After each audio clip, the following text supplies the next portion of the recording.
fantastic time. It gave us the foundation of who we are today. For others, it was a disaster. In fact, we couldn't wait to leave school. I was one of them. In fact, I don't even know how I'm in the job I'm in today. I hated school. School for me was a necessary evil. You had to go. And in fact, as my wife will tell you, my mother still has the scars of when I was at school. Because it's interesting being a principal now when I think of the fact that when I was in secondary school, my mother was called to the principal's office many times. I wasn't nasty, but I was very mischievous. And indeed, for me, the two reasons for being in school was playing football. I like football. And meeting girls. Thankfully, I'm married now, so I don't meet any girls anymore. And some people, and as I'm an Arsenal fan, some people might even say, I don't even like football anymore. But remember that time. But ladies and gentlemen, our time, if you're of the same vintage of me, our time in school, and if we ask our children, our grandchildren, and our future children what school is like, they would tell you a completely different story.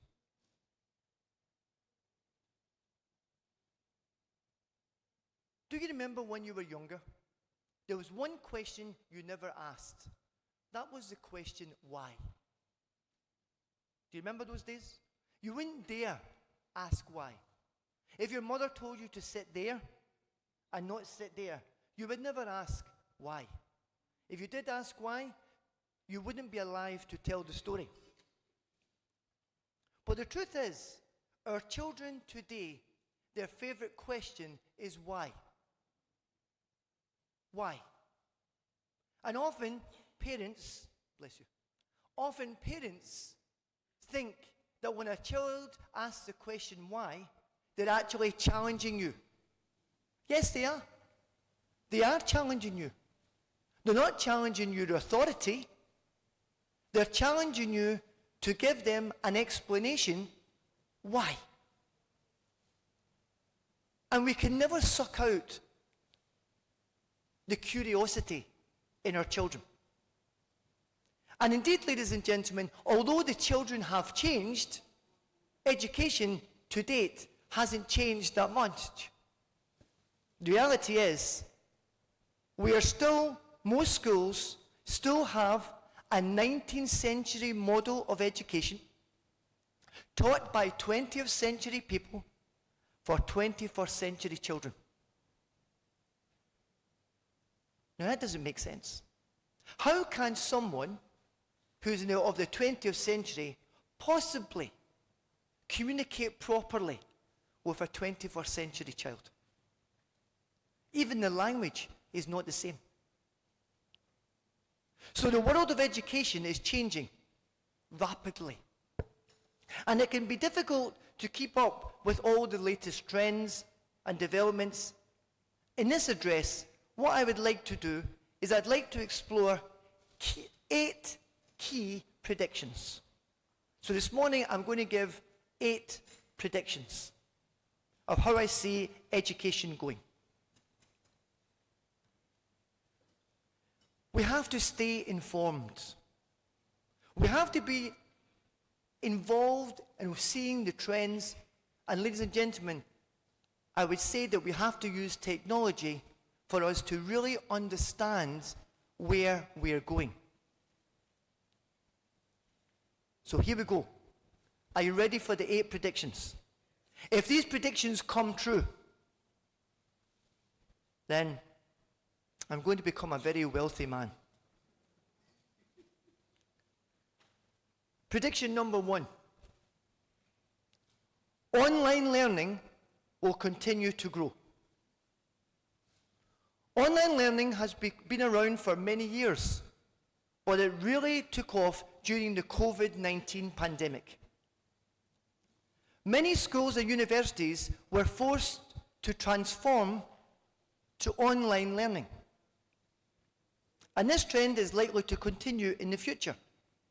In fact, a recent report by Research in Markets predicts that the global online education market will grow by over 10% annually between 2021 and 2029.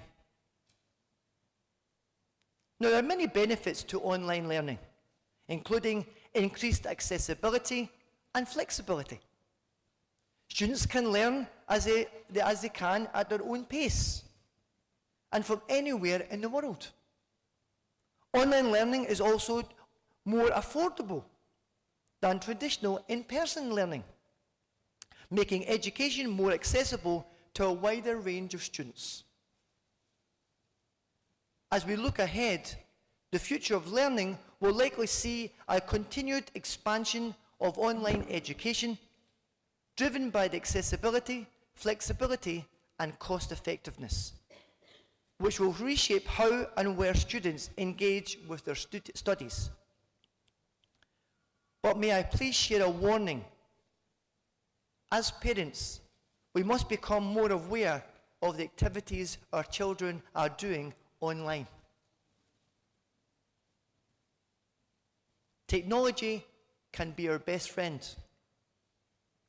Technology can destroy generations. Prediction number 2. Personalized learning will become the norm.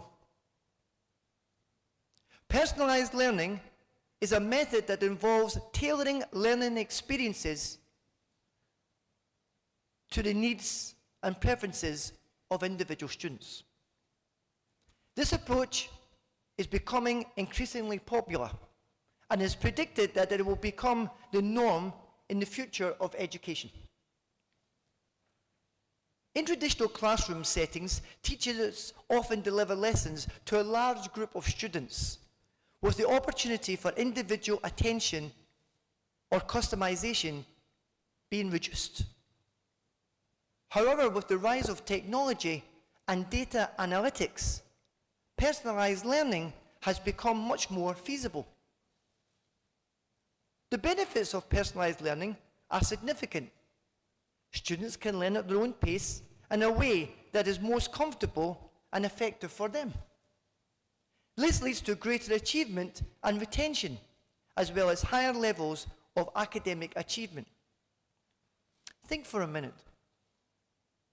When we were in school, and I'll say to the young people who are still in school, how many times do you put your hand up and the teacher doesn't see you? A lot. How many times, for example, are you struggling with a subject and the teacher is more concerned with the A-star student than the student who is C and D? The truth of the matter is, ladies and gentlemen, every child is not the same. And therefore, a child should not be fitted or horseshoed into the curriculum. The curriculum should be adapted towards the needs of the child.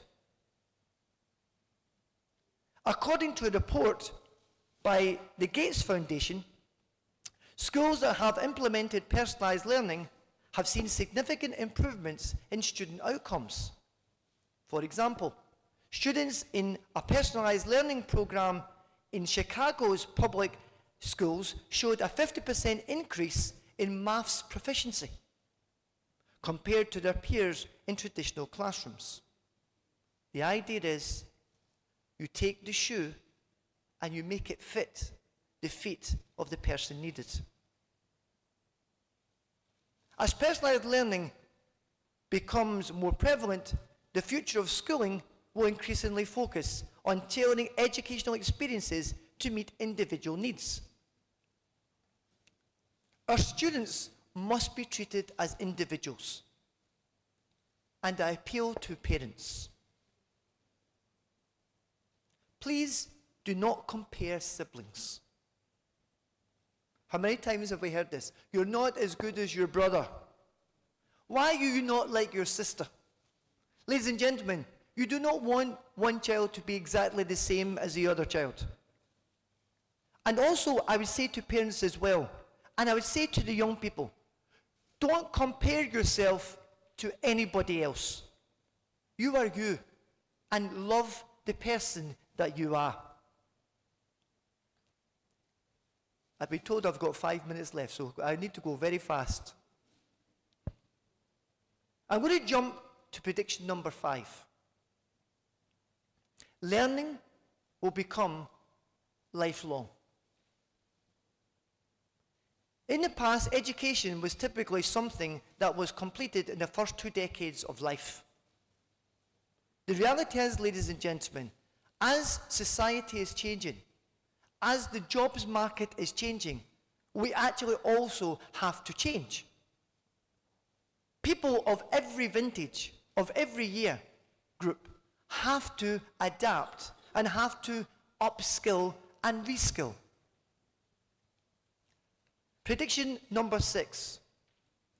The role of teachers will change. Due to technology, the reality is, ladies and gentlemen, that most children, in terms of technology, have more understanding of technology than the teacher. Teachers have to understand and develop their skill set as well.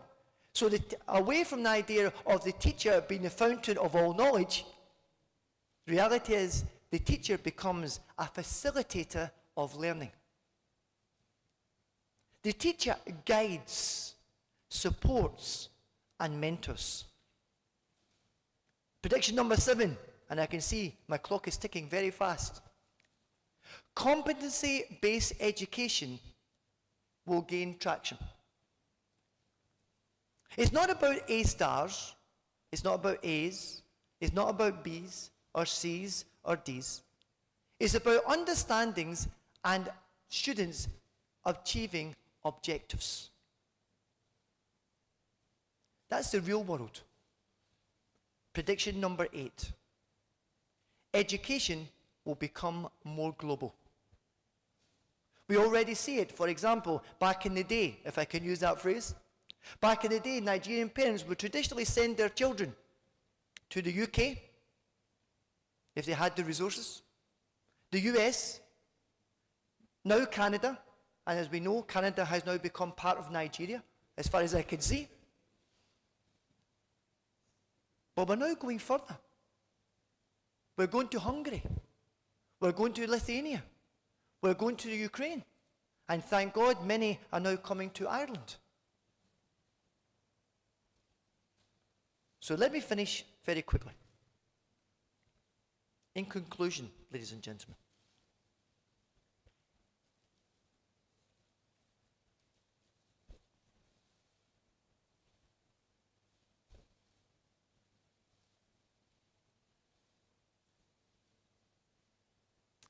the world of education is changing rapidly. International education is focused for significant transformation. Technological advancements will continue to reshape learning experiences, while shifting global dynamics and evolving student demographics. The changing nature of work and skills will further drive the evolution of international education programs. As the world becomes increasingly interconnected, international education will play a crucial role in preparing students for global citizenship and career success. Educational institutions, policymakers, and stakeholders must collaborate to embrace these emerging trends and challenges. By fostering adaptability, prioritizing sustainability, and leveraging technology, the international education sector can create a more inclusive, accessible, and impactful learning environment for students worldwide. The future of education is exciting and is to be embraced. But we must be prepared to have a seismic mind shift. A paradigm shift in our long-held beliefs with regards to education. If we do this, then we are truly going to prepare our children for a greater tomorrow. Thank you, and may God bless all our children and educators.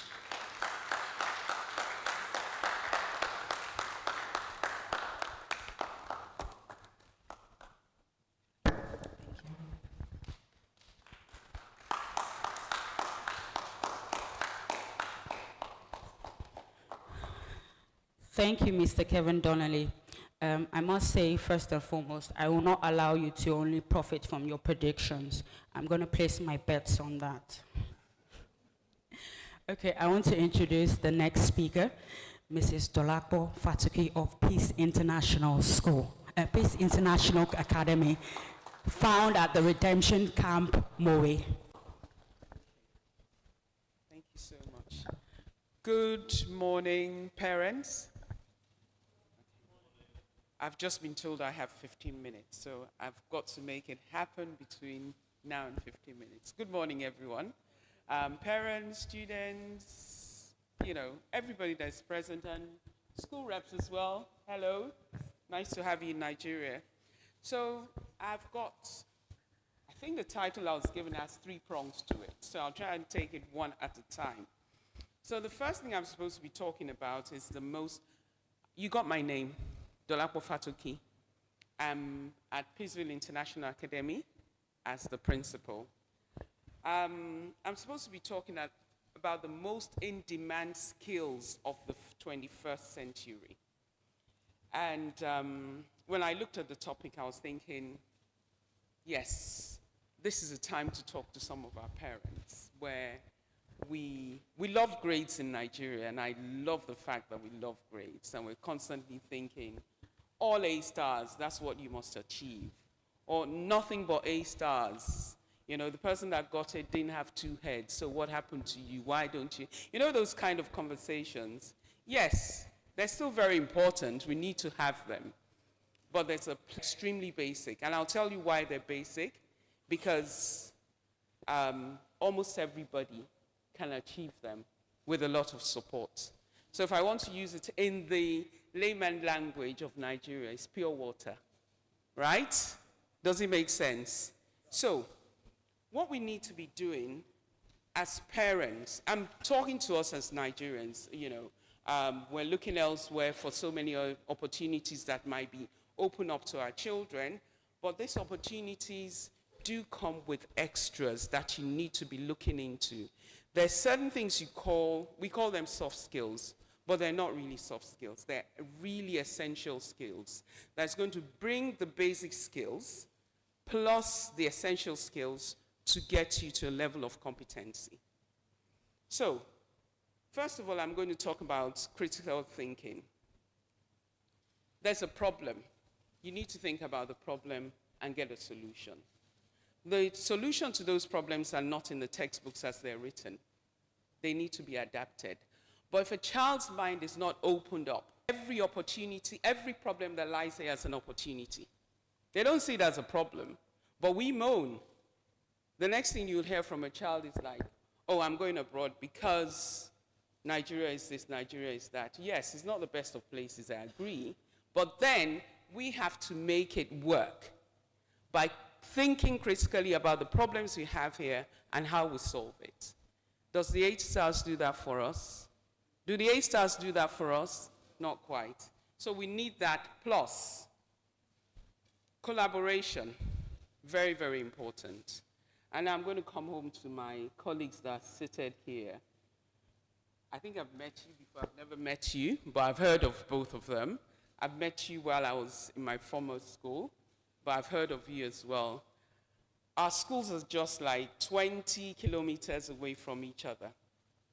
But I'm meeting him for the first time. I've never seen him. Collaboration. There's a lot we can share. There's a lot he can show me. There's a lot I can show him. But are we doing any of that? Probably no.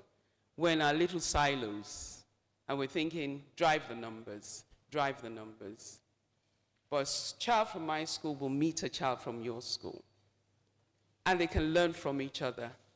We can collaborate, we can talk to each other, we can learn so many things. So that's another thing we need to teach the children, we're not competing. We're all in this for the same reason, imparting minds of little ones or, teenagers. So we need to be doing a lot more of that. Adaptability. Adaptability, very, very important. As teachers, as parents, when we're having conversations with our children, we need to, some of our children cannot adapt. If things just totally fall out of place, out of sync of what is supposed to be, they're thrown completely. They go into a frenzy and you're thinking, adapt. That's why they would go to the UK and they miss the first train. They're not thinking of what's my best bet to get to that journey on time. And there are possible ways. You don't have to take the straight train. You might have to take a train, highlight somewhere, and take another train, and you still make that journey on time. But if they're not taught to be adaptable, these are the issues we might have with them. To build resilience, to keep going, even in the face of, that one thing that stands as a block. So these are skills that are essential to navigate this world that you've just predicted. You've predicted 8 things, so if they come true, you'll be the pastor in my school. So, very, very important. Thriving in a world of constant change, you need flexibility, you need resilience, and you need learning agility. Adaptability means flexibility, resilience, and learning agility. So all of this is very, very important. Some children, will thrive well, regardless of where you throw them. But most children in Nigeria get thrown when they're thrown out of their comfort zone. So, talking about these skills, we need things like even listening, which is the basic of skills. How many of us do really listen? How many times do our children tell us, Mommy, you're not listening? But you're actually looking at them. These are skills that are required. Teamwork, collaboration, leadership, taking charge, creativity. My example is this. If you come across a child who has a creative mind, they can talk about 4 inanimate objects like they're real life objects. And they can write a story around it, and you actually look at those objects and you tend to believe, oh yes, I can see what this child is seeing. That is creativity. Why would we employ certain people and they come into a certain space and they adapt the space in a way like, really, this is the same space I had to work with, but I never thought I could do this, this, and this with that same space. Moving on very quickly. So, bridging the gap, aligning the academics with the industry. We need, how many of us know about the African Leadership University? How many of us know about it? They run a fantastic model in Mauritius, fantastic model.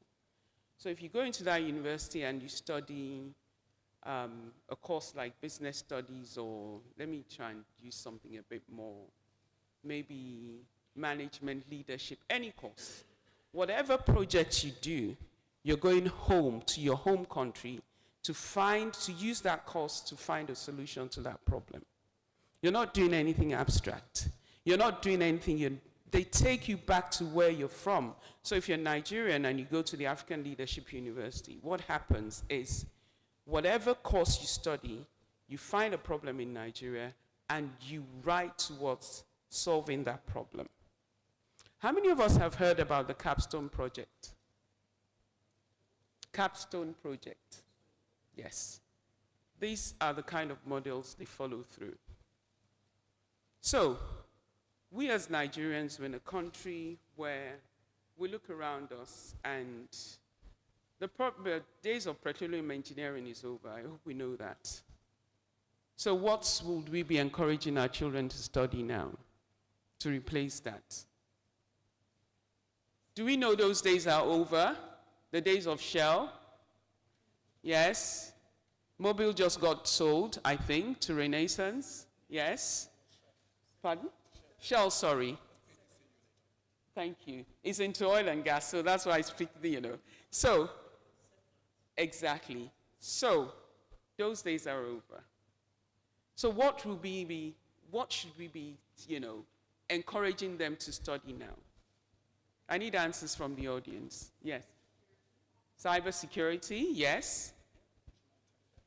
Emotional intelligence, thank you. Renewable energy, data science, renewable energy, something that is different from what it used to be in the past. So our curriculum needs to change.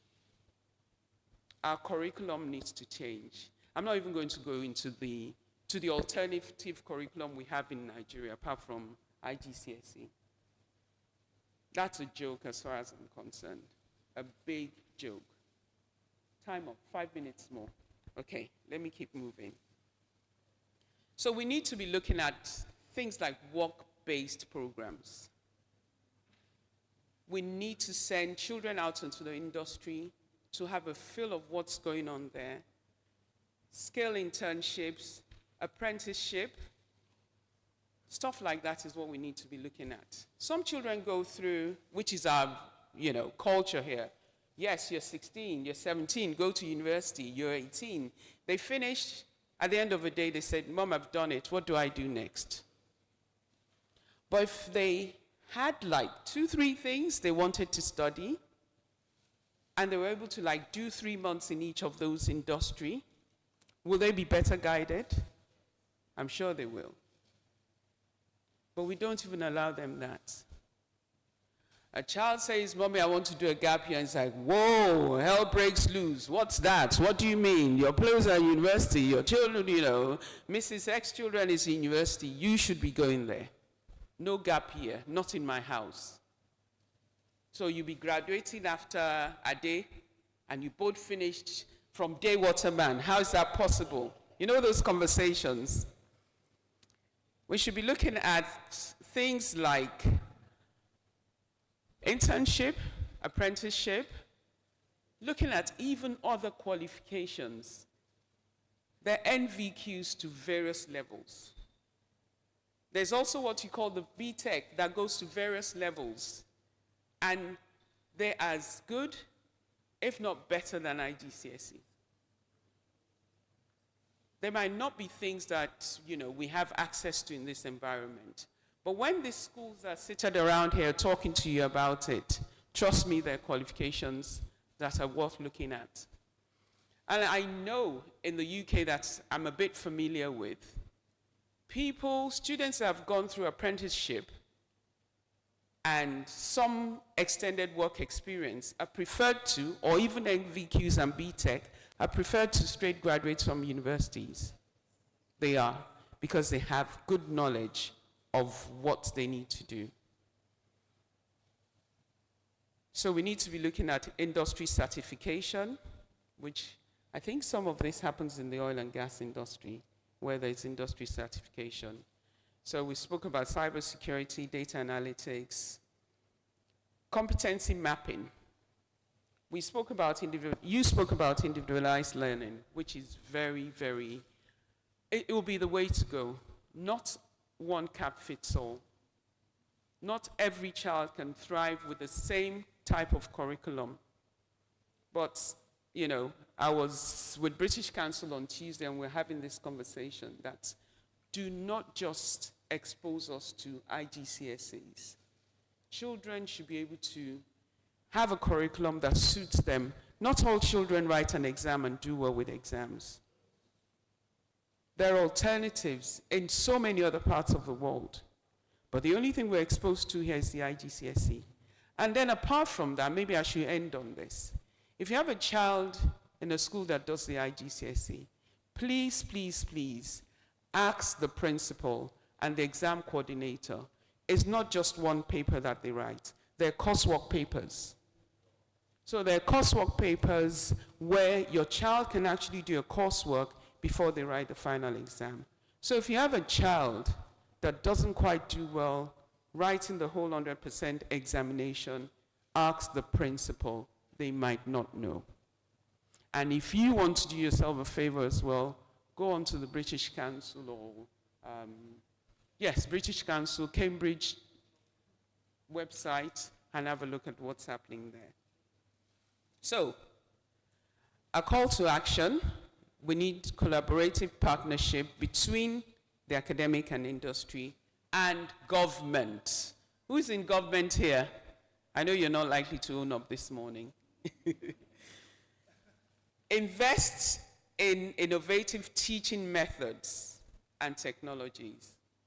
We can't be doing the same thing we've done years and years back and expect different results. And finally, embrace international education opportunities to broaden our horizons. Don't worry, I'm on British Council's case, and we are going to make sure we work, before I retire, we're going to work on so many things to make sure we're not at a disadvantage in Nigeria. Thank you very much.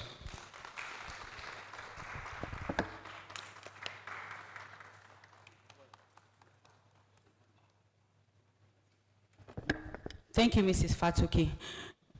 Did we learn one or two things from her talk? What did we learn? Who wants to go first?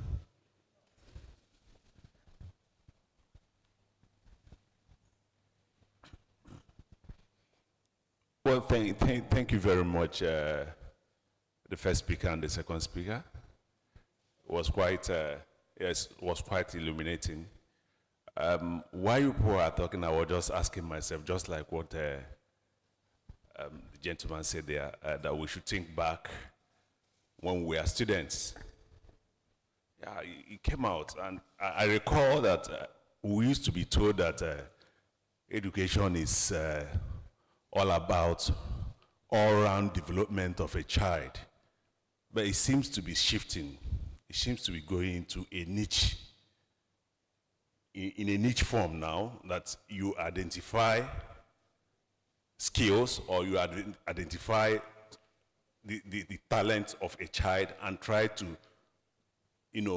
manage him or her to become a very, very effective person in that area. So the discussion is very, very good. When Madam was talking, before she now mentioned it, I said, wow, Nigeria, how do we manage this process? Because our government seems not to be very, very aware about all these things. And this thing is moving so fast. It's coming so close. This is not an area that an individual could be. It is an institutional stuff for them to even realize. Because when they talk, the other day I was arguing with my friends and they said about history and geography being removed from the curriculum and being removed from the secondary schools. And I was wondering, I said, where are we going to? But then, we're not here to mourn. We are here to learn more things and then open our mind and brain to the new way things are going. Thank you very much. Thank you very much, sir.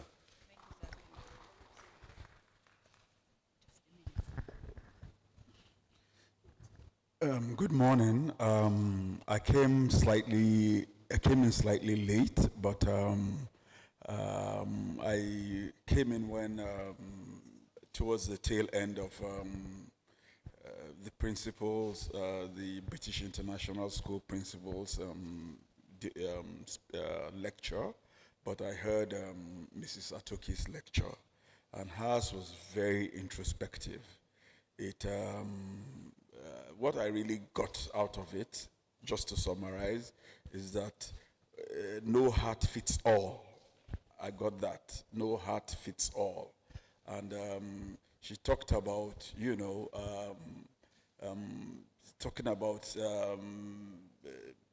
a kind of the talent and the skill set of the child and the need to harness those skill set. And it's not about just the IGSC type of paper-based qualification. And, you know, the child should be appropriately guided along his area of competence.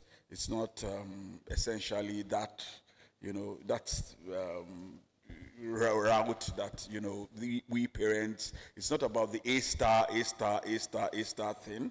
It's about, you know, identifying the skill set of the child and then harnessing the skill set to make, you know, to get the best out of that child. Thank you.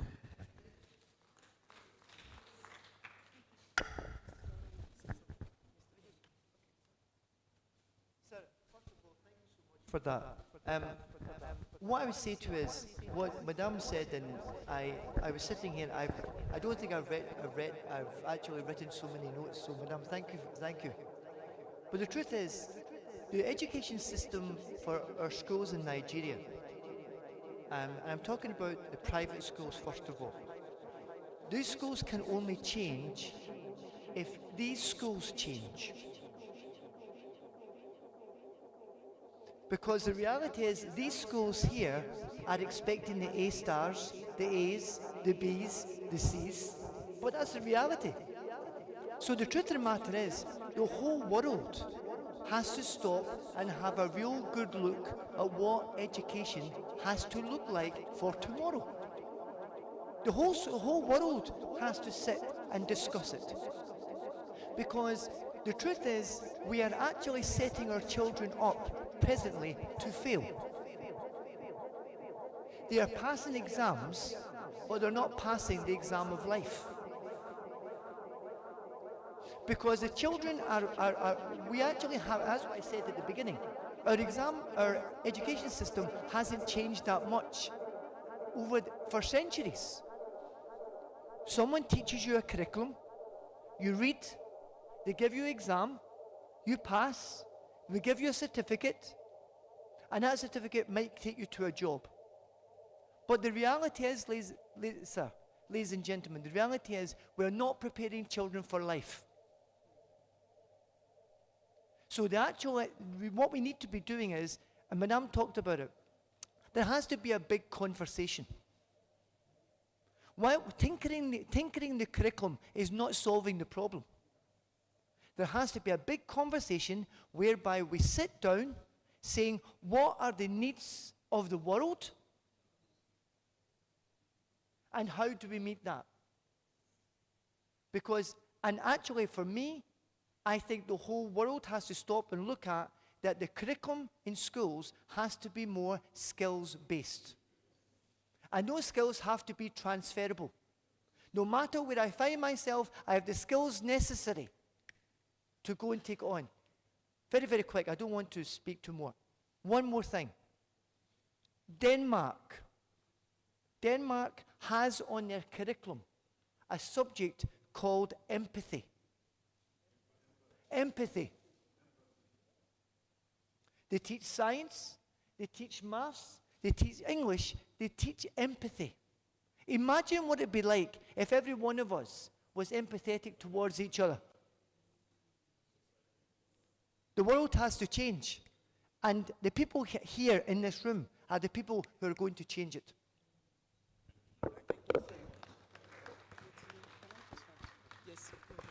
Just to add to that very quickly, example, the UAE. They have a ministry, I don't know what the ministry is called, happiness. What do you think that will do to an individual, every individual within the country? And even the women, the Emirati women, for as long as they stay married to an Emirati, they're entitled to some money monthly. Yes. So these are the secrets of like how they keep things going for themselves. If you're a school owner here, I'm just going to tell you about a website, or even parents. The website is called Skills Builder UK, right? And what it does, it's free. It teaches you loads of these skills that help you navigate life. Skills Builder UK. Skills Builder UK. When we started using it in my school, we found out that there are 15 levels to speaking. Can you believe that? There are over 16 levels to listening. And with that, we just do it on a weekly basis, and we've seen changes in the young ones we have.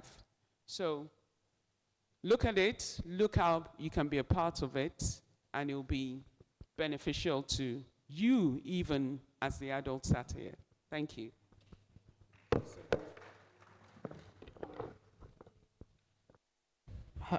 Thank you so much, Mrs. Fatoki. Your presentation was fantastic. And I'd like to call our third speaker, Mr. Kamal Ahmed of Day Waterman College, also in Ogun State. Thank you very much. Good afternoon, everybody. Dear parents, I'm very glad you are here. And the students who are here, my very familiar terrain. My colleagues from the UK, thank you for being here. And I'm going to be talking to you about global education landscape and collaboration, the things we can do together. And listening to Kevin and Mrs. Fatoki, what they have said should be the things we look at cannot be done unless we work together. And I remember Kevin speaking in the Nigerian context is more like my running mate. I remember I was in Port Harcourt. I was the principal of a school, and my only voluntary collaborator was Kevin. Then I got to Lagos. Then I looked around for somebody to link with and connect. It was Kevin again. Yes, ma'am. Fantastic guy. So today, for the benefit of all of us, particularly because our students from Nigeria are going to transit to Europe, elsewhere in the world post-16. And that is when we lose control. We are in charge when they are here. They are young. We are in control. We can visit quickly. We can take decisions. The rules of engagement are different. But once they leave here and they go across the shores, everything sort of change at that point. So, first I'll be looking at what do we understand about globalization and education. To me, it is the interconnected world and the impact it will have on education. Every day we hear people say it's a global village. That's what the world has become. But this connectivity, globalization of learning, in schools, as school leaders will say, we want to make every child a global learner, a lifelong learner. How does globalization impact education? Then how do we collaborate for growth? How partnership can enhance education quality, accessibility, and innovation? And this can only happen if the key partners, the Nigerian parents and schools, and our friends from across the world understand where we are, and they understand that more can be achieved when we work together. So the fundamentals of my thinking on this topic is the first, where we collaborate and we work together to strengthen global partnership. When we improve the pipeline through which we feed individual schools and our dear students, collaboration just gets better. Then we also must understand that we are not competitors or rivals. No matter where you stand on this education spectrum and continuum, we are partners and not rivals. And we win together. If one partner wins, the other partner will win. We are as good and as strong as every link on the chain of our collaboration and partnership. And the third thing for me here is that we must support one another in the areas of our weakness through our unique advantage and strength. The different operators in the entire linkage of education across the world have different advantages, we have different strengths, then we have weaknesses as is present in every system. But if we use our unique advantage to support the other, we all get better. Then we are better off when we work together. And this is very important to me for us to reflect on it. Because we've been in circumstances where collaboration became difficult because of the thought of competition. And educators and people who operate in this industry must understand that our product is cognitive, it is intellectual, and it's not Pepsi or Coca-Cola. But what are the things that are happening in the global community that can impact our capacity for collaboration, particularly post-16? Because my own students leave my school at post-16 and they go to other spaces. And I need to have strong partners post-16 who can continue to help me expand the frontiers of knowledge and the culture that I beat in my student. And we say, what are the current trends? We are all aware in this room that since the downward trend in the Nigerian education system, Nigerian families that can afford foreign education has made it a better option. Is that correct? So Nigerian parents want to go abroad as long as you can finance it. So there's an increase in Nigerian students seeking education in Europe and America.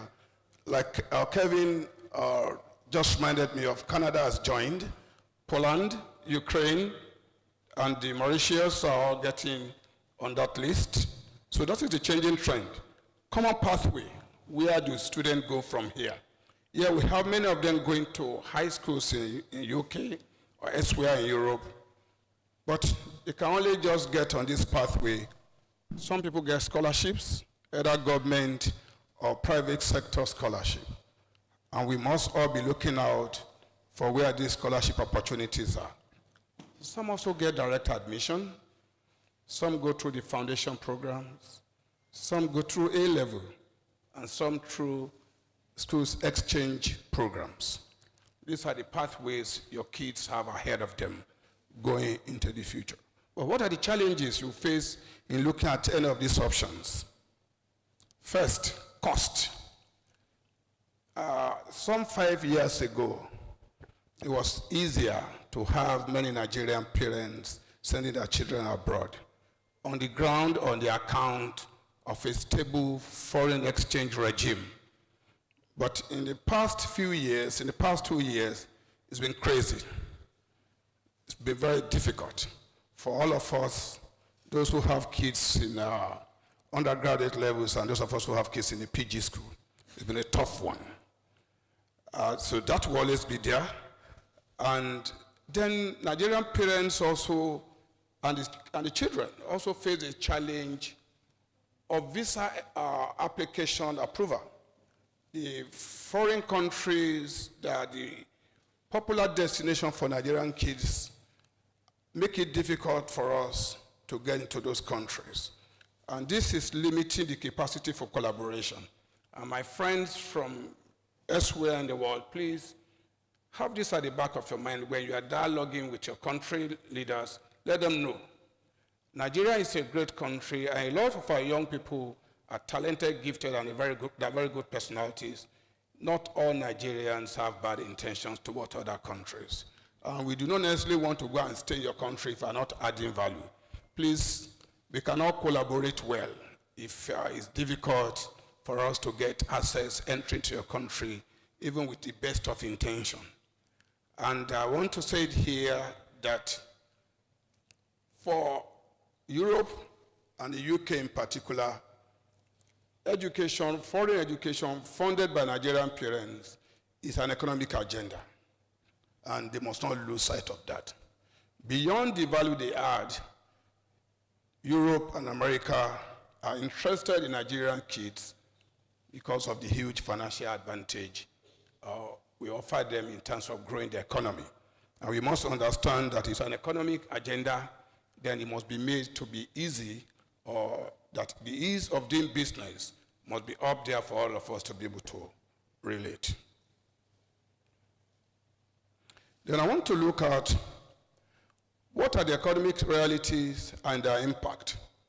The global economic trend is that all over the world today, there's a meltdown, sort of. I'm not aware of any country where there is no economic challenge. There is no country where the citizens are not under one form of pressure or the other to survive. It might be more acute in one country than the other, as it is in my own country. And because I live here, the impact is more on me, because I face it daily. But I know from my experiences with other countries that we have this challenge: rising tuition fee, inflation, and policy changes in host countries. When our dear president of the US, Donald Trump, came in, I knew that a lot of things changed. And these things are impacting our capacity for collaboration. And I must tell you, it's quite worrisome.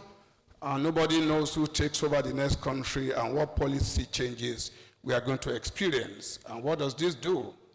It disrupts our plan, our collaborative energy, and we are not able to work together. The Nigerian economy and the Europe pipeline. Exchange rate volatility is very volatile in Nigeria. Our exchange rate is extremely volatile. It changes very fast. And you cannot plan. It's difficult to think that if you buy dollars for a particular rate this month, you can't be sure that you're going to buy it at the same rate in the next 1 month. So planning, the exchange rate makes planning too difficult to do. We also have limited access to foreign exchange for tuition. The foreign exchange scenario is tough, and a lot of the funds don't go to those who really need it to procure access for their kids to education. Then we have policy consistencies in education funding, either in Nigeria or in other countries. If you guys understand that in Nigeria we face these challenges, you look at your policies on financing education in your countries in a way that it can help Nigerian parents and their children get into your country. The exchange rate scenario is not very friendly, and we have limited access to foreign tuition, and then we have a policy inconsistency that continue to affect our planning. But that is not all that is to this. We now ask the question, what are the opportunities for Western nations to strengthen the pipeline? My friends in the room, what can we do to help Nigerian parents and their kids get to schools in your country? And the first thing I look at is financial aids. They're available in your country. A lot of people here are not aware. Please, when you are engaging us on these matters of education, foreign education, please, let's discuss this. We also we need to expand access to funding for African students, collaborative partnership, dual degree programs, remote learning, twinning arrangement. Like Kevin said, remote learning, e-learning is going to be, we're going to continue to do the hybrid, the double opportunity. In-person learning and e-learning is going to be one of the big elephants in the room as we progress in advancing the course of education and learning. I want your countries and your schools to also see how they can engage Nigerian children remotely where they are here to help solve some of these problems we have around funding and visa issues. Capacity building, investing in Nigerian institutions to enhance local education quality. We don't necessarily have to go to Europe to have good education. Part of the collaboration is that you help us get better in Nigeria. Western social changes. When Nigerian parents want to take their kids abroad, we have concerns. And those concerns are around cultural and ethical differences that is of concern to parents. For instance, liberal values versus conservative Nigeria upbringing.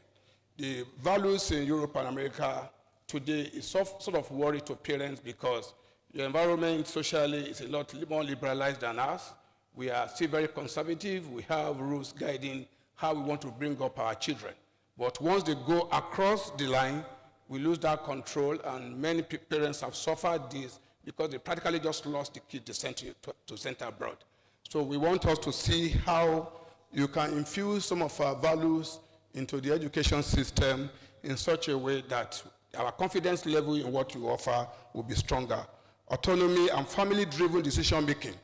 In the time you give power to students, you want to strengthen their capacity to stand as individuals and demand explanation and demand action. Please also let us teach them that their family values and their decision-making, that should be family thing.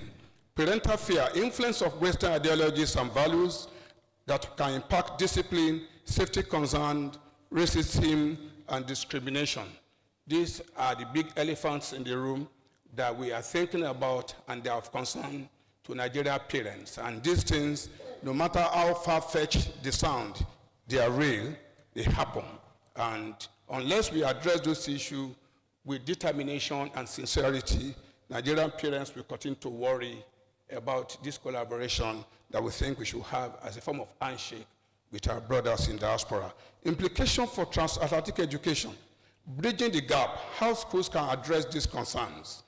Cultural orientation and support system, roles of Nigerian students, community abroad. We also integrating ethical cultural sensitivity, balancing Western education with Nigerian values. I'm actually running because time is against me. Enhancing affordability, bilateral education funding should be thought about, more flexible student financing option, policy advocacy, government-private sector partnership for funding education should be explored both locally and with our partners. Stronger departure and post-arrival support. Nigerian students must be given the kind of support that will help them integrate into the countries they are going to safely, and this should happen before they leave and when they arrive in the countries they are going to, because it's a new environment. The cultural change can be a shock to young people. Reversal migration, and that is where my interest is, and this is very important to me. Today, I was talking with Kevin earlier, and I saw that British schools are coming to Nigeria to compete in high school education. And I think that was not the ideal thing that should work for our kind of collaboration and partnership. In an environment where over 90% of students from my school will go to Europe. So it's a pipeline thing. I'm training my students for opportunities in Europe, but Europe is also coming here to compete in my market. I don't think it's fair. You are disrupting the pipeline. You can do A-levels here, we don't mind. You can bring university foundation, but please don't compete in high school. You can't, it will be very unfair, and it will arouse our suspicion about your intentions. Because if I send my student to you, you also want to come here to compete with me, it is not fair, and there's no equity or parity in that. And I want you to take this away. The rugby school is here, the chartered house is here, and I don't think we should do that. With very good intentions, it is not well intended. Reverse migrant. I also want you to talk to Nigerian parents who are in your country about opportunity to bring their kids home for high school education, to learn the culture of their country, and also make friends in Nigeria. So you are aware of the great schools here. We are pointing our students to your schools in Europe. Please tell your own students and parents of the great schools in Nigeria.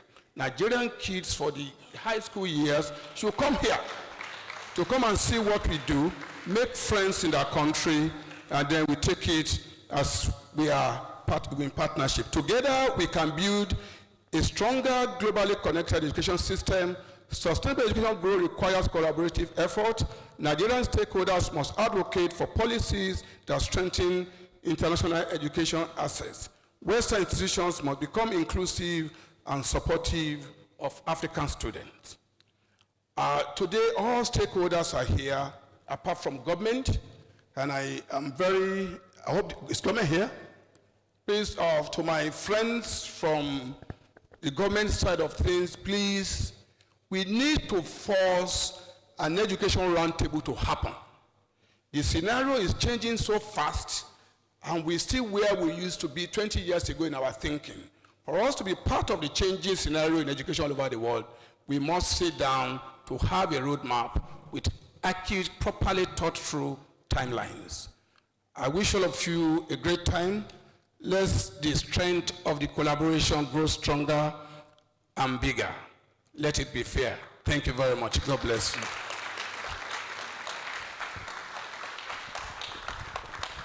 Thank you, Mr. Kamal Ahmed from Day Waterman College.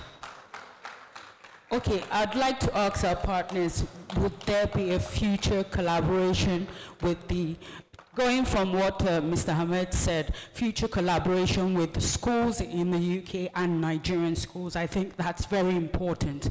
You know, we can't just send our children to the UK. We need to bring some form of, I think there's a word, they call it collaboration. No, there's another word, exchange. There needs to be an exchange program with schools in the UK and in Nigeria here. To our last speaker. My boss, I'm following her footsteps because I think I'm talking as well. She likes to talk and she has a lot to say. Please welcome Mrs. Folayemi Olaitan.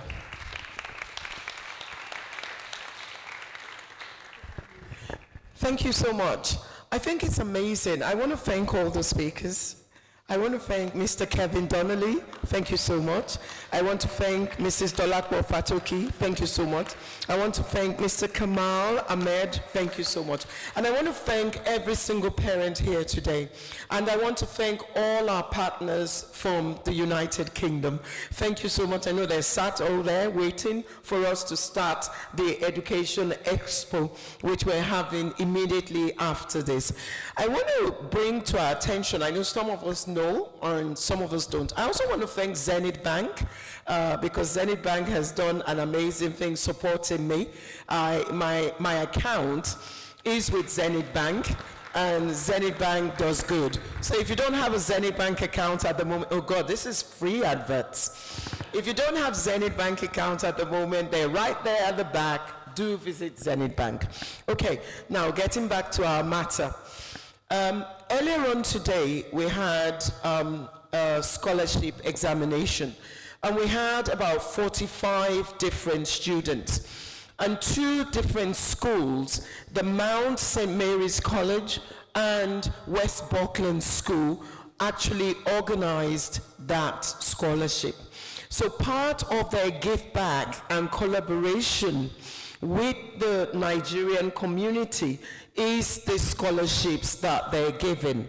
So if we can please give a round of applause to West Buckland School, and that is Mr. Rob Paler over there. And on my left is Mr. Brian Walker from the Mount St. Mary's College. So they've done an amazing job. They've done an amazing job offering these scholarships. Now, if we move on, and this is part of their give back to the community in Nigeria. One of the key things about Folayemi Olaitan for CRT Management Services is that when we engage any overseas partner, we talk about giving back to the community. So all these partners you see here are not of the ones who are just taking. They're actually partners that are actually also giving back to the Nigerian community. And we can expect more from them. The other thing that I could say is yesterday, for one, we were at Riverbank School. We ran a football and swimming competition, and that was sponsored also by our partners. So our partners, so for instance, the Royal School Wolverhampton is very strong with swimming.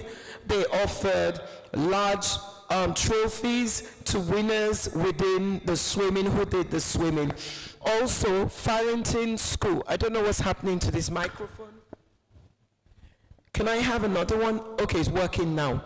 Also, maybe I stop moving about. Farrington School Also, Farrington School from Kent. Farrington School from Kent also offered very large trophies. In fact, the trophies that were awarded to the best football team or the swimming came from Farrington School in Kent. We then move on to St. Clair's School, Oxford. St. Clair's School of Oxford gave us 5 different trophies and 27 gold medals. And those gold medals actually weighed, they were quite heavy, I have to say. They were quite heavy. I lifted them and they were very, I think they were real gold. I'm going to test it, but I think it was real gold, St. Clair's, Oxford. Now, we also have our partners from Oswestry School and Kingsley, Devon, and they also gave us, in fact, we had a gold boot from Kingsley, Devon. We had gold football boots, medals, trophies, which were really amazing. Now, all the students that came and participated, so we had school, Riverbank School, we have Atlantic Hall School, we have Lagos Preparatory School and Secondary, we had British, we had Darwin College, we had, there's one more school, I don't want to miss out their name, the one more school. No one is reminding me. You know, my team are supposed to be sharp. Caleb, thank you. Caleb, British International, they were also there. So our partners that we have are actually doing an excellent job. So yes, there's a lot more we can do, and I'm sure once we finish the conversation today, we will find out from those partners. There's some partners who did not run scholarship exams today, but have hefty scholarships that they're willing to offer. And some of the partners are here. You can have that conversation with them regarding your children. Okay, now just to top up everything that has been said, education is my passion.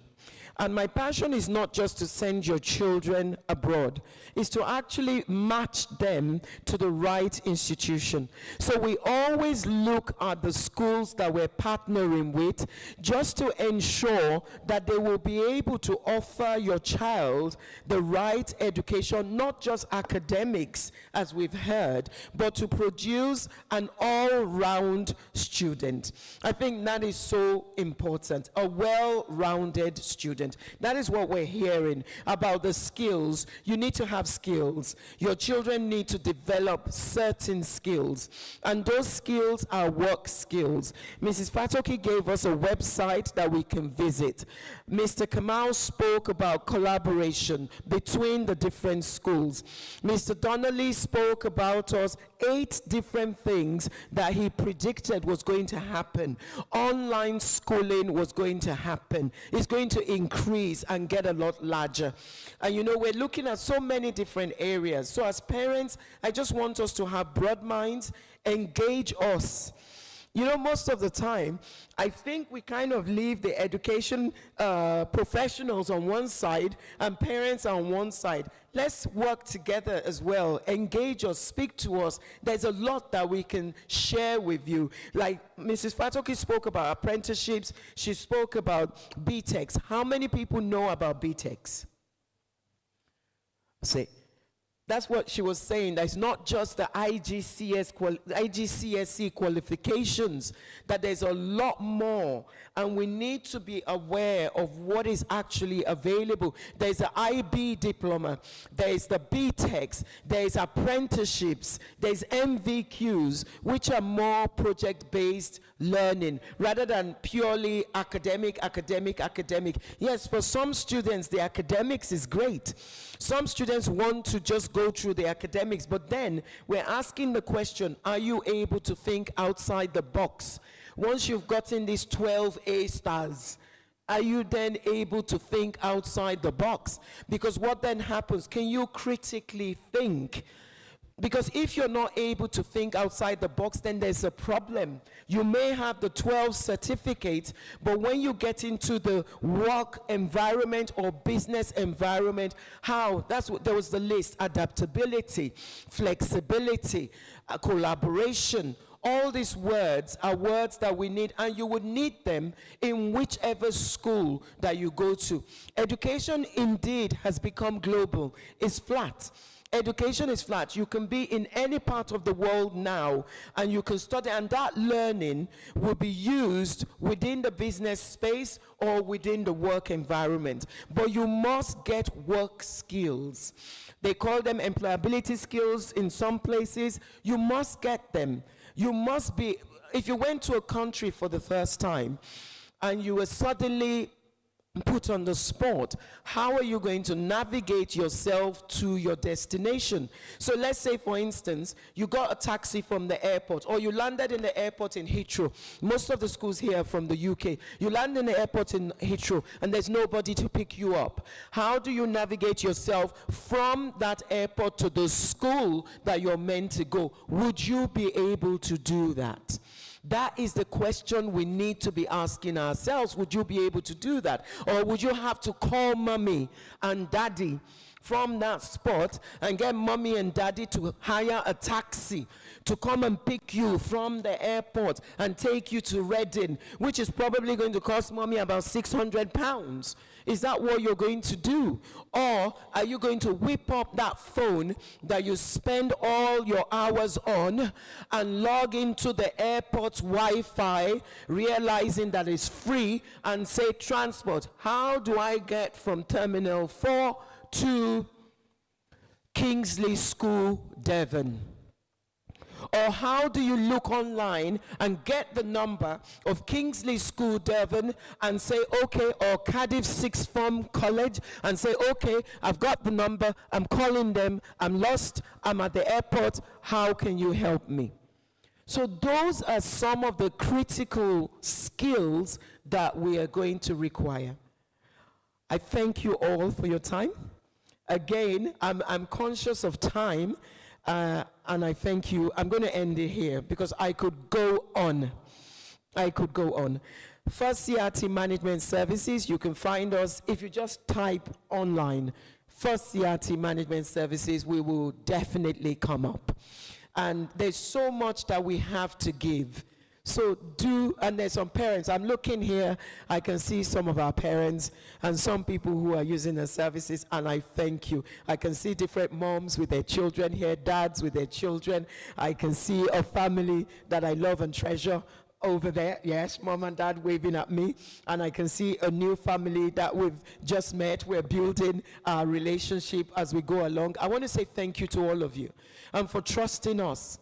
There's a lot that we can do. Mr. Donnelly spoke about, Mr. Kamal spoke about collaboration. Earlier in the week, or about 2 weeks ago when I spoke with Mr. Donnelly spoke about a process where we merge the A-level programs, where we can do 1 year A-level here in Nigeria and 1 year A-level in England, and that or in other parts of the world. And I spoke to all my partners, and guess what? Every single one of them is interested. Every single one of them is saying, yes, that will work, that will work, that will work. If it's the sciences, they're saying that will work very, very quickly. If the student is studying sciences, that we can do. If they're studying other subjects, then we'll have to look at the different curriculums and see how it will work. So the collaboration is here. The time is changed. It's no longer that time that you're hiding this and hiding that, and it's my school, it's my students, it's my... No, everything is now open. We're now like open sourced. I think that's the word. We're ready to share knowledge. We're ready to learn. That's it. So as a school, as parents, as education consultants, we're ready. So these are available. If you leave me when it comes to education, I will talk. And I'm aware that we need to visit all the stands here and speak to every single school that is here. Thank you so much for your time. Yetunde, I'll hand over. Please, I know we've kept them waiting. We don't want to keep them waiting any longer. Please be quick. Okay, no problem. There are some questions that I would like our panelists to answer. Mrs. Fatoki, I'd like to ask this question to you. Is there a need for a more standardized global curriculum, or should education remain country-centric?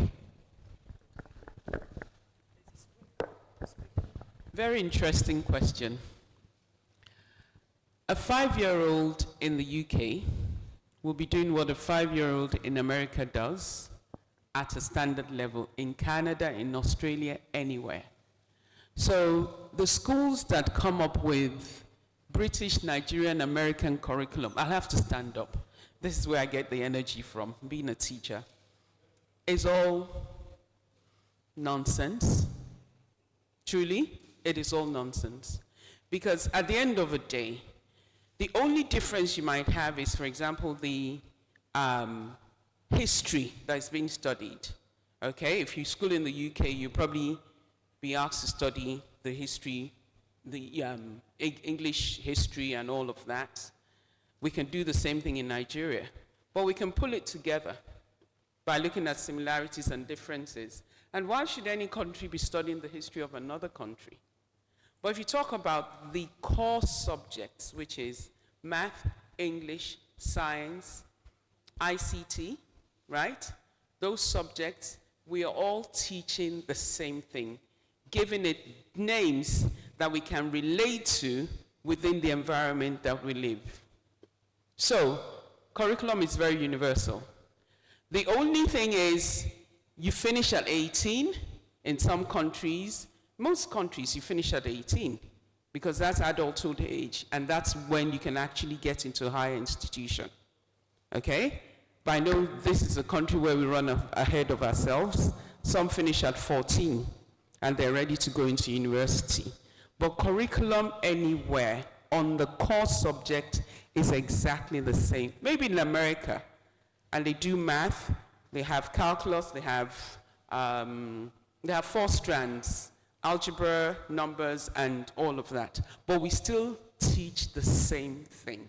It's still the same skill, same concept, given slightly different names, and orderly, the way it's ordered and put to us is what, even if you do Montessori, it is the same thing. Montessori will do the PYP, the MYP, and it goes into the IB. So if a school says I'm an IB school, if they're doing the IPC, the MYP, the PYP, that's all IB curriculum. And IB is actually interconnected with BTECs as well. If you do a BTEC level 4, for example, or 3, yes. So if you have a BTEC level 3, you can combine it with an IB certification. So education is fluid. We give it different names. We order it in different ways. We package it, sell it on. Countries that are moving ahead are constantly reviewing, constantly seeing what they can do better, and that's it basically. Thank you, Mrs. Thank Fatoki. you.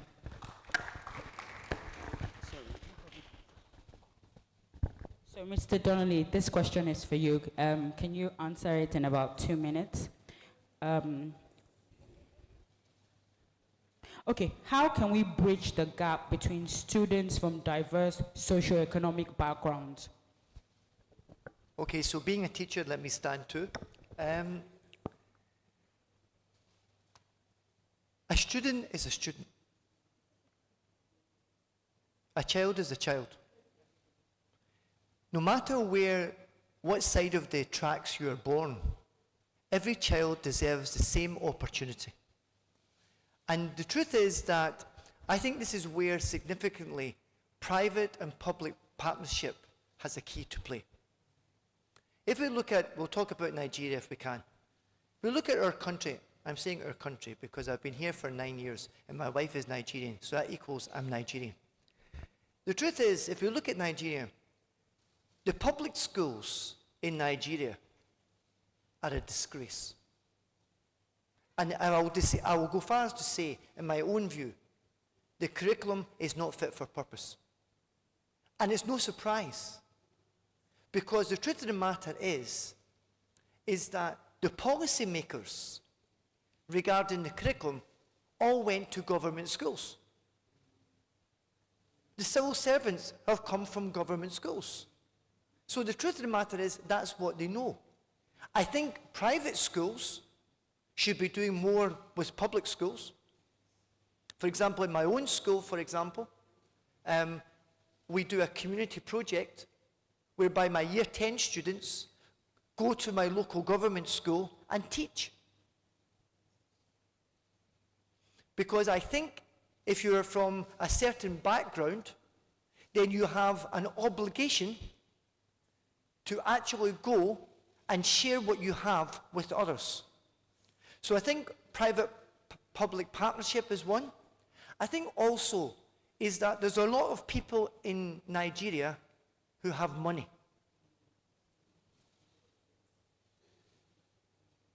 A lot.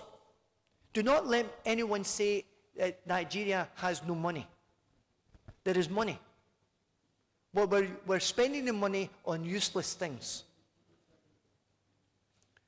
To have 30 cars in your forecourt is a sign of wealth, but it's not a sign of integrity. The truth is, we should be encouraging our entrepreneurs to actually invest in our schools, because that's the workforce of tomorrow. Thank you, Mr. Donnelly. So I would like some of our partners to answer our question. So Alex, could you come up, introduce your school, and answer this question? How is AI and digital learning reshaping international education? Hi, it's a pleasure to be here. So I'm Alex Large, and I'm the head of boarding at the Royal School in Wolverhampton. I think AI and digital education is really important, and I'll tell you a story. About 10 years ago, I learned to solve a Rubik's Cube. And I learned to solve that Rubik's Cube by watching a video on YouTube, okay? And the video I chose to watch was a gentleman who was probably around my age, who went through all the steps. I'm a maths teacher, so he went through 7 steps, and I followed all those steps, and it allowed me to remember how to do those, and now, 10 years later, I can still just about remember how to solve a Rubik's Cube. Now, there are over thousands of videos how to solve a Rubik's Cube on YouTube. My son, who's kind of 7, has got my Rubik's Cube. He's also learning how to solve that Rubik's Cube. Is he watching the same video that I did with the gentleman who was about my age going through those steps? No. He's watching a video of a young guy full of energy, cap on backwards, okay? He's grabbing his attention. But he would still learn how to solve a Rubik's Cube. That is the power of digital education, okay? We've already talked about that personalized learning. There are huge amounts of resources out there already, okay? And what we need to do as educators is collaborate and find those methods on how we can allow our children to find the right and get the right and safe access to be able to learn digitally. AI is coming through as well, and that's getting really, really powerful. Okay, my school has already adopted using things like ChatGTP. I had a lesson the other day, and I asked ChatGTP to give me a few examples, and it came out, and I did them. I did the maths questions, and it just took a load off my mind as an educator. What a powerful tool that is. Because if that makes my planning easier and my admin tasks easier, where does my time now go? On the child. Giving more feedback. Okay, they'll learn a lot more from those conversations that I can give my time to them, okay, than ever before. So I'm a massive believer in AI and digital technology, and for that I say embrace it. We need to learn how to use it to get the best out of it, but I think embrace it. Thank you. Hello. Okay. Thank you, Alex Large from the Royal School of Hampton. I'd like to call on Sarah Hinckley of the Oswestry School. And by the way, the school is 600 years old.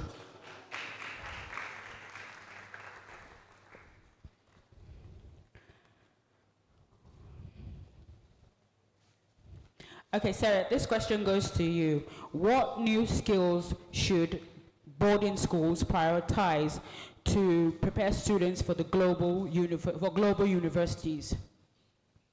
So good morning, everyone. My name is Sarah Hicklin from Oswestry School. I'm not 600 years old, the school is, just to reinforce that, please. I'm going to answer this with wearing two hats. My hat as being at Oswestry School, where I've been for 25 years, and also as a mother of four who are now all in their 30s, who all went through UK universities. So, having had my children at the school, what prepared them for universities and the skills that Oswestry School gave them? We've talked about the academics. That's a given, okay? Whether you go to America, whether you stay here in Nigeria, you're going to get those academic grades. You're going to fulfill your potential, hopefully, academically. But you're going to need more than that to succeed at university. You're going to need a lot more than that. And what I think good schools offer, wherever you go in the world to a good school, intercultural fluency. Okay, you're going to be meeting students from all over the world and from different backgrounds. Maybe not in your school. You'll probably be meeting people that I would say are probably in your comfort zone. But once you start going to university and once you start going into the world of work beyond that, lots of very different people, different nationalities, different religions, different values. So that's where you have to keep your humility, your adaptability, and your realization, I think, that you can make a change. Because let's face it, there's a certain generation, and I'm looking over there, we've messed things up quite a lot, okay? So we're counting on that new generation now. My children, the languages they speak are Chinese. He studied at university, worked in China. I have another daughter who now teaches Russian at university, so she was working in Russia. And then I have one daughter who speaks Latin. So not that much opportunity, but she's at the moment in America giving academic papers. She's a medieval historian. So I know history isn't maybe such a popular subject at the moment, but it still has its place in the world. So believe in your children. It's a huge sacrifice, not just financial, but emotional, trusting them to other people. But a good school will give them those skills to succeed, and I wish all of you all the best. Thank you.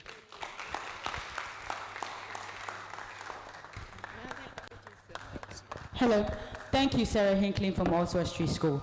And our final question goes to Mr. Rob Paler of West Buckland School.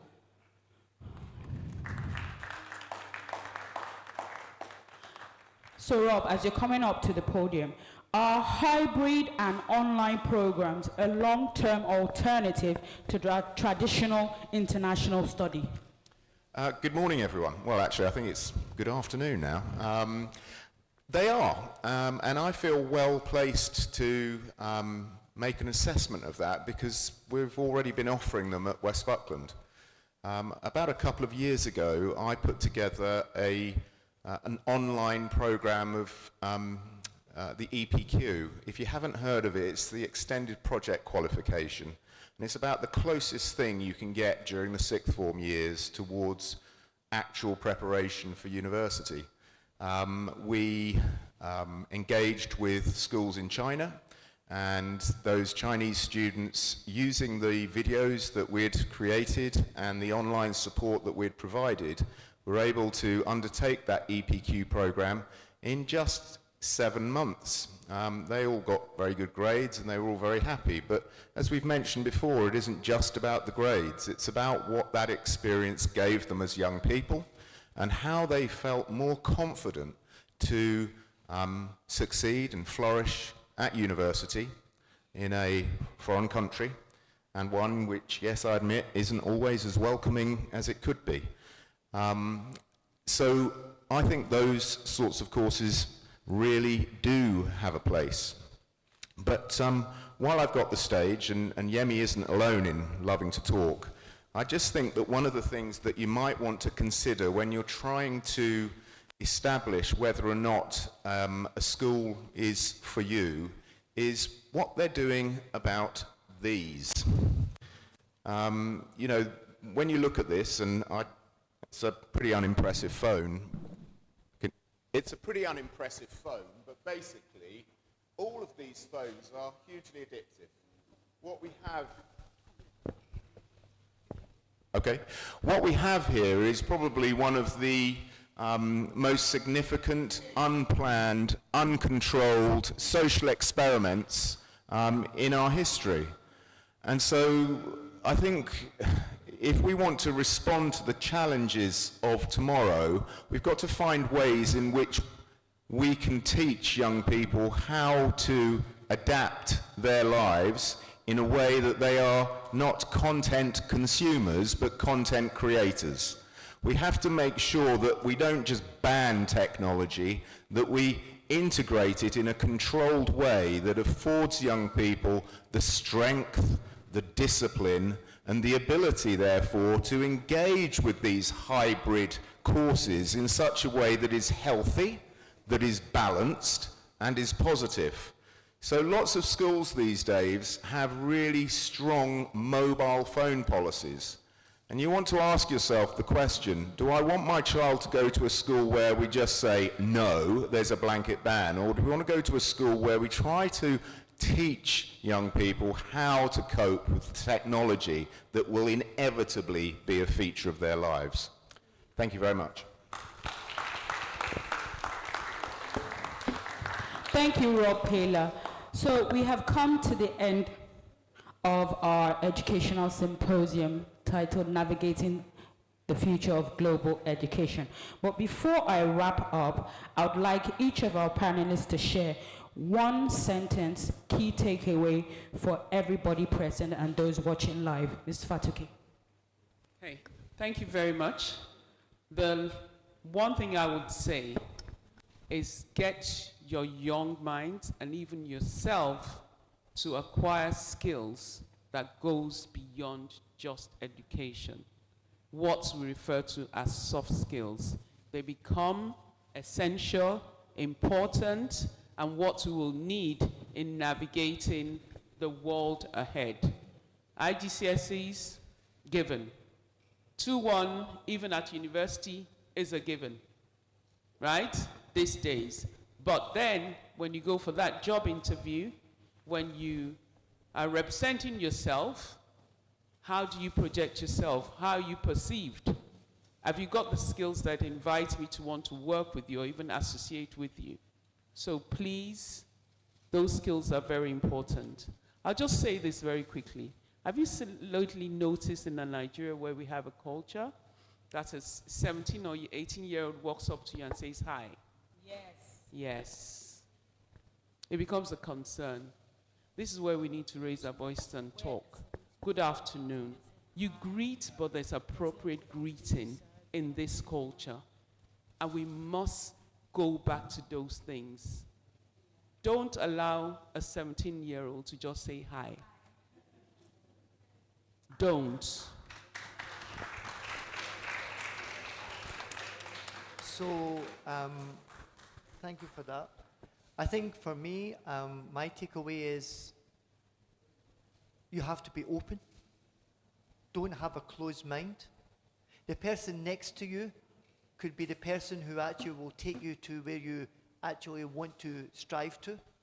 The person next to you is not your competitor. The person next to you is your collaborator. I also think that the fact is, as a culture, we actually should embrace the culture that we have and don't always think that outside Nigeria is the promised land. We actually can collaborate with people outside Nigeria to make Nigeria indeed the promised land. And I would also say to parents, please, be very, very careful of the school that you choose. The school should fit your child, not your child fit the school. Thank you very much. Kevin, for me, I think parents should understand clearly that you can't outsource the growth and the development of your children. You must take active role, play active role in the life of your kids. You must understand what they do. Against young people under 15 having GSM lines, phones, without at a point of parental intervention. It's a major distraction, and they're doing a lot of things that parents are not getting involved with. And this is going to be things, the internet is unremitting and unforgiving. You leave things in the cyberspace, it remains there forever. To make the future of our kids easier for them, we must take difficult decisions today. That tech kids are not matured enough to manage. And don't give your children responsibilities that the law says they're not ready for. They can't drive a car at a particular age. They can't vote in election. They can't sign contract for jobs. They can't take up employment. How then do you trust them to take decisions on things that are life impacting? When the psychology says they are not ready, the law says they are not ready, our faith says they are not ready, but we are dropping the ball on them. We must take charge of things with our kids until we're able to group them to a point where they can stand for themselves. Thank you very much.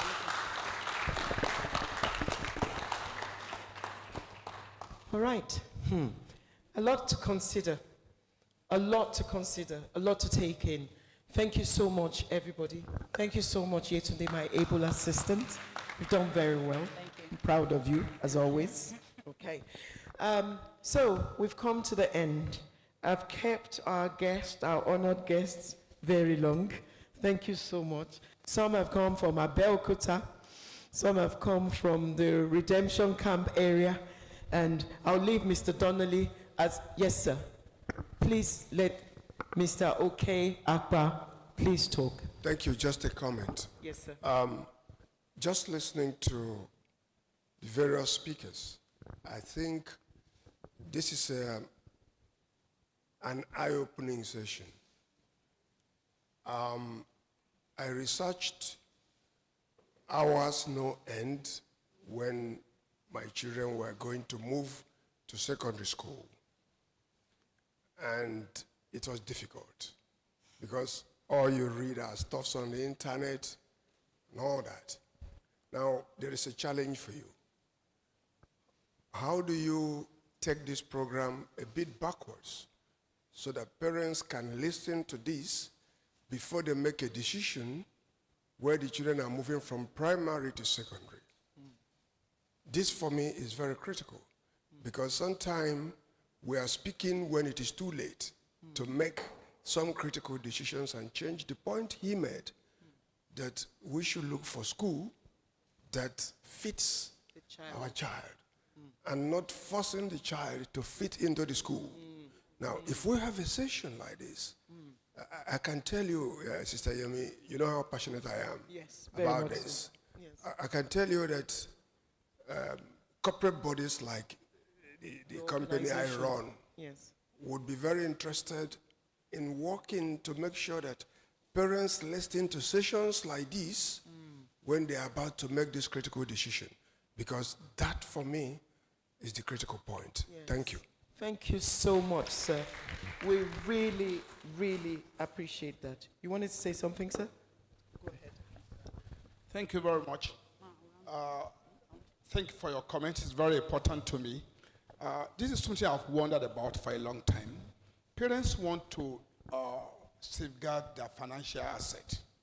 They search around town for the best banks. They want to insure their non-financial assets. They look for the most secured insurance companies. But they went to pick a school, the diligence is very low. One of the things that I thought about, and it's been a nagging thought for me, that can we have a properly structured rating agency for schools in Nigeria, applying the proper parameters fairly without biases, that if I go to check on their website, I can say which school is which and on what parameter or criteria are they in that position. I am determined to collaborate with anybody in this room to form the first Nigeria international rating agency covering all aspects of Nigeria education. This is very important. Thank you. Thank you so much. As always, as I said, I'm very passionate about education. And what you said, Dr. Akwe, I'm going to take on and find ways to ensure that we have seminars where we not only talk to children already in secondary school, but where we start with speaking to parents about their decision-making process. Most of the time, parents, you're here. Sometimes you look at education consultants like us as your enemy. Sometimes the schools actually make you think that you don't need the education consultant. But I have parents here that if I gave you the microphone, so I want to ask, let's go to Mrs. Oridota. So I haven't planned this. Go to her with the speaker and just tell us just briefly your experience working with First CRT Management Services. What I'm trying to say in essence is that there are agents, so I will call them agents, and there are education consultants who work tirelessly to ensure that your child goes to the right fit school. Any of my partners here will tell you that we look at the child before putting the child in a school. We're not looking at, oh, just go to any school. Madam, please say what you want to say. Okay, good afternoon, everyone. Good afternoon. I mean, I think I'll just use the word, they're very professional and they go, the extra length. That has been my experience. I mean, they'll take time out, talk to the child, find out about the child, the likes and dislikes, and then from there, they choose a school. And it's been wonderful, I can say that. If we can have Mrs. Akwe also say something. Mrs. Christy Akwe. Please go ahead, ma'am. Thank you so much for this opportunity. I could say that the time that I have sat here listening to these experts in education, the comments, it's sinking deep into one, knowing that you have been going through this journey with us. In fact, what cannot be enough to express my gratitude to First CRT for my son, who is a footballer. I will say he wants to play football, but daddy and mommy says you must study as at well the same time to play football. And it was finding First CRT that really helped my son to be focused and to be guided to the right institution that we give him that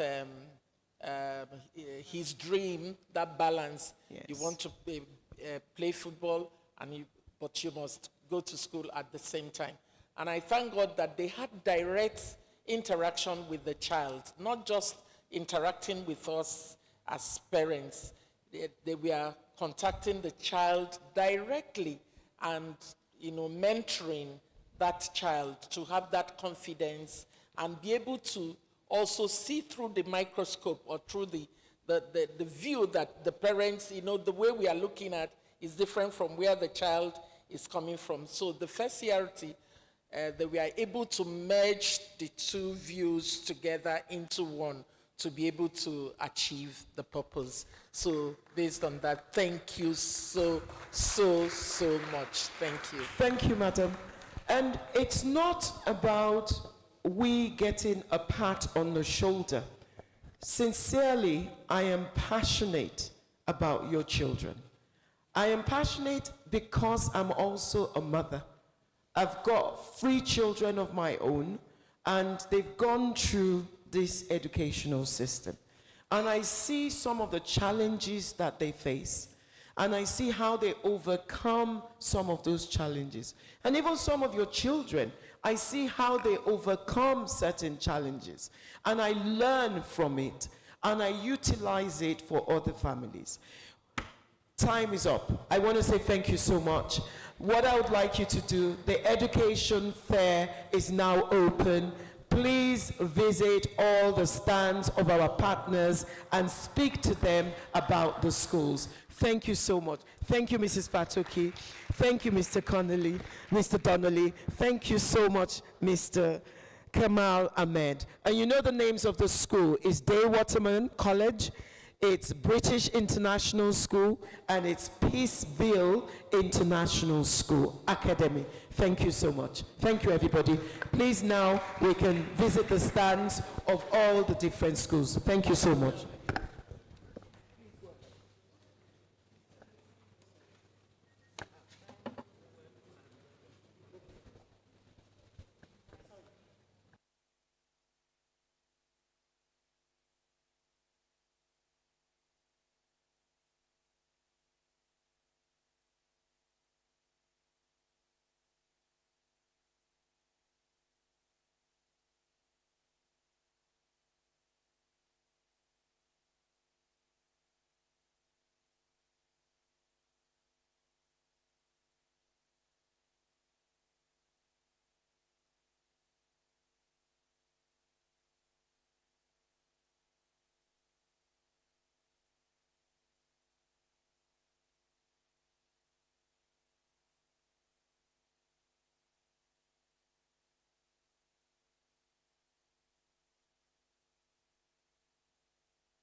people are coming from Ghana, I just pray that traffic will go there. So that at least, so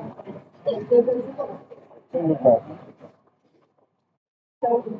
check, test it.